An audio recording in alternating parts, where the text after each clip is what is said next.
So who met who first, and who came up with the idea of collaborating together and forming the group? Well, I think it was 2001 at the IBMA, which stands for International Bluegrass Music Association's award show in Louisville, Kentucky. Jamie Dailey was singing lead with Doyle Lawson and Quicksilver, and I was with Ricky Skaggs and Kentucky Thunder. And he came out on the award show singing a gospel song called "Be Livin'" with Doyle.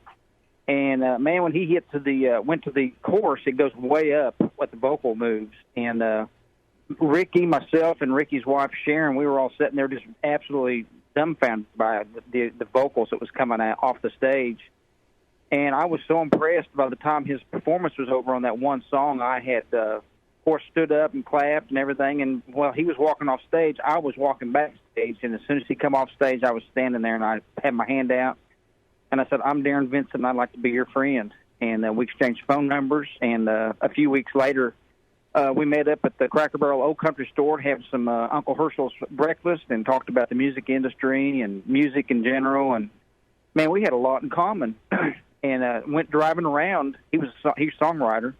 He said, "I just wrote this song," and he played it. He had a little recorder there, and he and I sang harmony with what he had on his recorder, and the blend of our vocals sounded like we were brothers. So that really clued us into we had something special. And then a year or so later, I was recording and producing my sister Rhonda Vincent, and it was Song of the Year with Kentucky Borderline. He was singing harmony on that. And then we did a record for Koch Family. It was called Christmas Grass Volume 2, which had Dolly Parton and a lot of different artists on it. They let me have a song with Jamie, and it was called Beautiful Star of Bethlehem. And anyway, it was number one for 4 months on the Prime Cuts of Bluegrass, and that really clued us into a lot of people wanted to hear us. And that's when we started making our plans to leave Doyle and Ricky. And then December the 29th, 2007, he and I took our very first performance as Dailey Vincent at the Ryman Auditorium, the Grand Ole Opry, and that started our career as Dailey Vincent. And the pivot point was an Old Herschel's breakfast at Cracker Barrel, sealing the deal. We got a Cracker Barrel here, probably about not even 10 or so miles out of town here, not far from Williamsport. It could be maybe a stop-off point for you when you guys get here on September the 4th. Dailey and Vincent Community Arts Center in Williamsport for the show, caclive.com. You mentioned the Grand Ole Opry. People here that'll never experience getting on stage and just stepping into the circle. Just talk about after you officially became a member and just that feeling that went through you when you stepped into the circle. I'm telling you, when we took the stage and Jeannie Seeley and the Old Crow Medicine Show inducted us into the Grand Ole Opry, the first family of country music, it was just chills. Our knees were shaking, and we were both crying. It was unbelievable. And every time we take the stage, you're asking what I was doing. I'm emceeing a show tonight up in Kentucky with the Kentucky Headhunters, and then tomorrow night we're on the Grand Ole Opry. And every time we walk on stage, it's always scary for us, and it's just it's such an honor for us to be a part of the Grand Ole Opry. And you know what? If people want to come to Nashville, Tennessee, to the Grand Ole Opry, you can take a tour of the Opry and actually stand on the stage, that circle on the Grand Ole Opry stage. I may be putting you on the spot. How many times have you performed at the Opry? Well, I don't know, but I know with Dailey and Vincent in 10 years we did it 100 times because that's when Marty Stewart walked out and asked us to be the next members of the Opry. So I know we've done it 100 times as Dailey and Vincent. I spent 11 years with Ricky Skaggs, and we played it a lot. But the first time I ever played the Grand Ole Opry was when I was 18 or 19 years old with my family group. It's called the Sally Mountain Show out of Greentop, Missouri, with my mom and dad, my sister Ron, and my brother, and that was in 1988. This was the first time I ever played the Grand Ole Opry. I was 18. Well, not many can say that they have played over the years with Ricky Skaggs, an absolute legend in bluegrass. Just what have you learned from him? All my plans. To find great musicians, great singers to be around you at all times.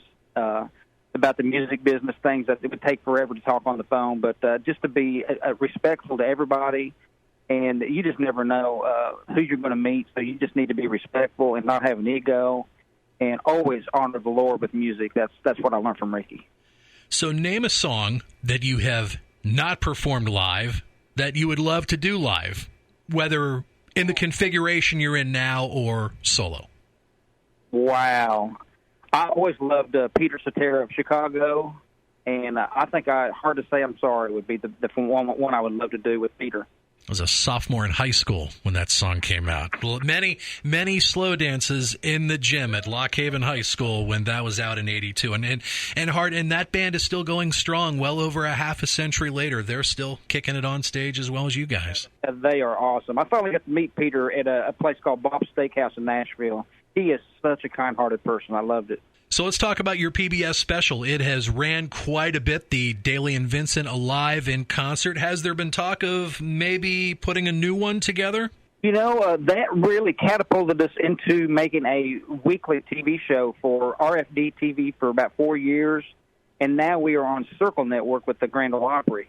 So we have our weekly TV show. It's on every Tuesday night at 8:30.